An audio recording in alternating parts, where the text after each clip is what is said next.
సామాజిక అస్త్రం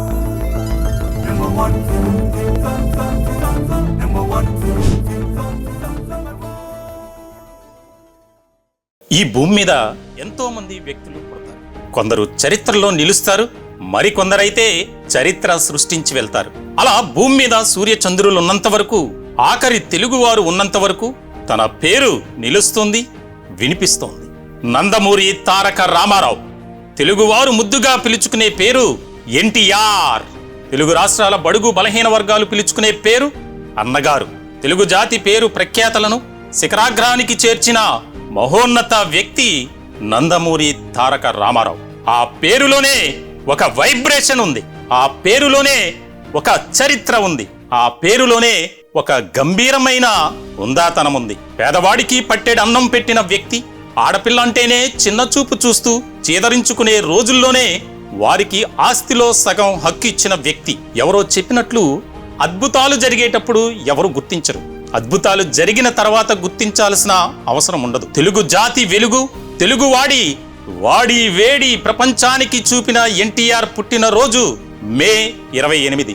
ఎన్టీఆర్ను తలుచుకోవడం, ఎన్టీఆర్ బాటలో నడవడం ప్రతి తెలుగువాడి కర్తవ్యం. 1923 మే 28వ తేదీన సాయంత్రం 4:32 ఆంధ్రప్రదేశ్ రాష్ట్రంలోని కృష్ణా జిల్లా పామర్రు మండలంలోని నిమ్మకూరు గ్రామంలో లక్ష్మయ్య, వెంకటరామమ్మ దంపతులకు జన్మించారు. మొదట కృష్ణ అని పేరు పెట్టాలని తల్లి అనుకున్నప్పటికీ మేనమామ తారక రాముడైతే బాగుంటుంది అని చెప్పడంతో ఆ పేరే పెట్టారు. తర్వాత అది కాస్త తారక రామారావుగా మారింది. పాఠశాల విద్య విజయవాడ మున్సిపల్ ఉన్నత పాఠశాలలో చదివారు. తర్వాత విజయవాడ SRR కాలేజీలో చేరారు. ఇదే కళాశాలలో విశ్వనాథ సత్యనారాయణ తెలుగు విభాగానికి అధిపతి. ఒకసారి రామారావును ఒక నాటకంలో ఆడవేషం వేయమన్నారు. అయితే రామారావు తన మీసాలు తీయటానికి ససేమిరా అన్నారు. మీసాలతోటే నటించడం వలన అతనికి మీసాల నాగమ్మ అనే పేరు తగిలించారు. 1942 మే నెలలో 20 ఏళ్ల వయసులో మేనమామ కుమార్తె బసవరామ తారకాన్ని పెళ్లి చేసుకున్నారు. వివాహో విద్యా నాశాయ అన్నట్లు పెళ్లైన తర్వాత పరీక్షల్లో 2 సార్లు తప్పారు. గుంటూరు ఆంధ్ర క్రిస్టియన్ కాలేజీలో చేరారు. గుంటూరులో ఉన్న నాటక సంఘాల కార్యకలాపాలలో చురుకుగా పాల్గొనేవారు. ఆ సమయంలోనే నేషనల్ ఆర్ట్ థియేటర్ గ్రూప్ అనే నాటక సంస్థను స్థాపించి కొంగర జగ్గయ్య, ముక్కామల, నాగభూషణం, KVS శర్మ తదితరులతో చేసిన పాపం వంటి ఎన్నో నాటకాలు ఆడారు. తర్వాతి కాలంలో ఈ సంస్థ కొన్ని చిత్రాలను కూడా నిర్మించింది. ఎన్టీఆర్ మంచి చిత్రకారుడు కూడా. రాష్ట్రవ్యాప్త చిత్రలేఖన పోటీలలో అతనికి బహుమతి కూడా వచ్చింది. తారక రామారావు బసవతారకం దంపతులకు 11 మంది సంతానం. 11 మందిలో 7 కుమారులు, 4 కుమార్తెలు. జయకృష్ణ, సాయికృష్ణ, హరికృష్ణ, మోహనకృష్ణ, బాలకృష్ణ, రామకృష్ణ, జయశంకర్ కృష్ణ కుమారులు కాగా లోకేశ్వరి, పురంధరేశ్వరి, భువనేశ్వరి, ఉమామహేశ్వరి కుమార్తెలు. రామారావు 1947లో పట్టభద్రుడయ్యారు.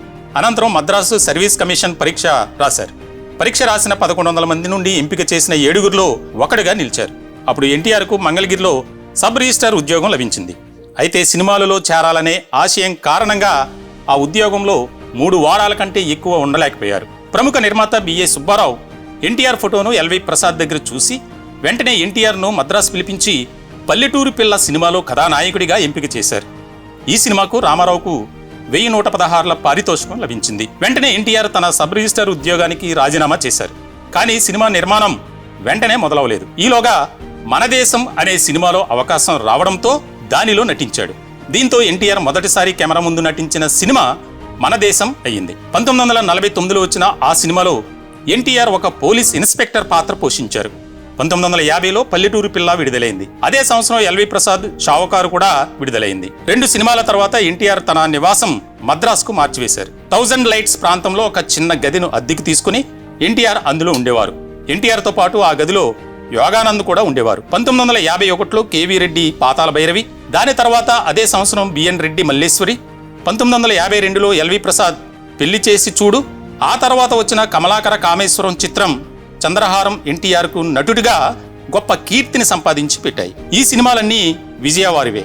ప్రతి సినిమాకు నెలకు 500 రూపాయల జీతం, 5000 రూపాయల పారితోషికం ఇచ్చారు. పాతాళ భైరవి 10 కేంద్రాలలో 100 రోజులు ఆడింది.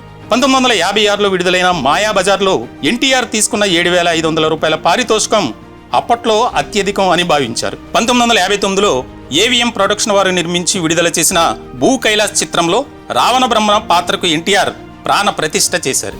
1960లో విడుదలైన శ్రీ వెంకటేశ్వర మహత్యం భారీ విజయం సాధించింది. శ్రీ మధ్వీరాట పర్వంలో ఎన్టీఆర్ 5 పాత్రలు పోషించారు. సంవత్సరానికి 10 సినిమాలు చొప్పున నటిస్తూ ఉండేవారు. 1963లో విడుదలైన లవకుశ అతిపెద్ద విజయాన్ని నమోదు చేసింది. ఎన్టీఆర్ సినిమాల్లోకి వచ్చిన 22 సంవత్సరాల వరకు ఎన్టీఆర్ పారితోషికం 4 లేదా 5 అంకెల్లోనే ఉండేది. 1972 నుంచి అతని పారితోషికం లక్షల్లోకి వెళ్ళింది. 1978లో ఆంధ్రప్రదేశ్లో అధికారానికి వచ్చిన కాంగ్రెస్ పార్టీ అంతర్గత కుమ్ములాటల వలన అపకీర్తి పాలైంది. తరచూ ముఖ్యమంత్రులు మారుతూ ఉండేవారు. 5 సంవత్సరాల కాలంలో 4 ముఖ్యమంత్రులు మారారు. ముఖ్యమంత్రిని ఢిల్లీలో నిర్ణయించి రాష్ట్రంలో శాసనసభ్యుల చేత నామకార్థం ఎన్నిక చేయించేవారు. ఈ పరిస్థితి కారణంగా ప్రభుత్వం అప్రదిష్ట పాలైంది. 1981లో ఊటీలో సర్దార్ పాపారాయుడు చిత్రం షూటింగ్ విరామ సమయంలో ఒక విలేకరి, మీకు ఇంకో 6 నెలల్లో 60 సంవత్సరాలు నిండుతున్నాయి కదా, మరి మీ జీవితానికి సంబంధించి ఏదైనా నిర్ణయం తీసుకుంటున్నారా అని అడిగాడు. దానికి జవాబుగా, నేను నిమ్మకూరు అనే చిన్న గ్రామంలో పుట్టాను. తెలుగు ప్రజలు నన్ను ఎంతగానో ఆదరించారు. వారికి నేనెంతో రుణపడి ఉన్నాను.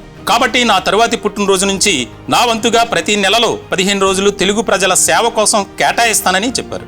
ఎన్టీఆర్ చేయబోయే రాజకీయ ప్రయాణానికి అది మొదటి సంకేతం. అప్పటి నుండి ఎన్టీఆర్ తాను నటించవలసిన సినిమాలు త్వరగా పూర్తి చేశారు.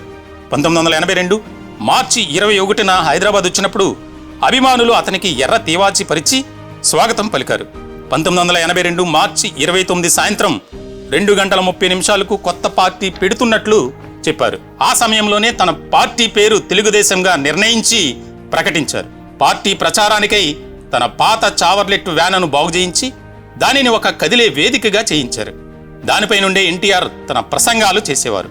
దానికి ఎన్టీఆర్ చైతన్య రథం అని పేరు పెట్టారు. ఆ రథంపై తెలుగుదేశం పిలుస్తోంది రా, కదలి రా అనే నినాదం రాయించారు. ఆ తర్వాతి కాలంలో భారత రాజకీయాల్లో పరుగులెత్తిన ఎన్నో రథాలకు ఈ చైతన్య రథమే స్ఫూర్తి. నాటి ఉమ్మడి ఆంధ్రకు 4 సార్లు ముఖ్యమంత్రి కావడం, పేదలకు ఉపయోగపడే ఎన్నో కార్యక్రమాలను అమలు చేయడం, ఆ తర్వాత జరిగిన పరిణామాలన్నీ తెలుగు జాతికి తెలిసిన చరిత్రే. 1996 జనవరి 18న తెలుగు తల్లి ప్రియ పుత్రుడు, కలామ తల్లి ముద్దుబిడ్డ, పేదల పాలిట పెన్నిది నందమూరి తారక రాముడు అస్తమించారు. ఒక ధృవతార నింగి గెగిసింది. ఒక మహాశకం ముగిసింది. ఎన్టీఆర్ భౌతికంగా మన మధ్య లేకపోవచ్చు, కానీ వినీలాకాశంలో ఎన్నటికీ వాడని తారగా వెలుగొందుతూనే ఉంటారు. ఎన్టీఆర్ జయంతి సందర్భంగా నెంబర్ 1 న్యూస్ ఆ మహోన్నత వ్యక్తికి ఘన నివాళులు అర్పిస్తోంది.